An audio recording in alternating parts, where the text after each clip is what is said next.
तुम्ही पाहत आहात MCN न्यूज मराठी।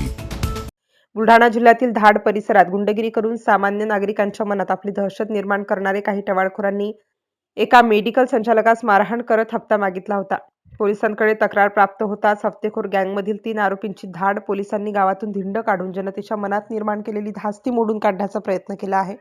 दुधा येथील पवन राजेंद्र सोनुने यांनी धाड पोलीस ठाण्यात दिलेल्या तक्रारीवरून त्यांना धाड येथील 4 जणांना अडवून व्यवसाय करायचा असल्यास आम्हाला हप्ता द्यावा लागेल असे म्हणत मारहाण केली होती।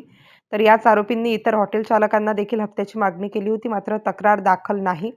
या गँगची हिंमत वाढत असल्याने ठाणेदार प्रताप भोस यांच्या मार्गदर्शनात पोलिसांनी कठोर पावले उचलत अक्षय बिलांगे, रोशन शिंदे, राहुल दळवी या तिघांना अटक करून त्यांची गावातून धिंड काढली। यामुळे नागरिकांच्या मनातील भीती कमी करण्याचा प्रयत्न पोलिसांनी केल्याने त्यांचे सर्व स्तरातून कौतुक होत आहे। MCN न्यूज मराठीकरिता प्रमोद मिश्रा, बुलढाणा।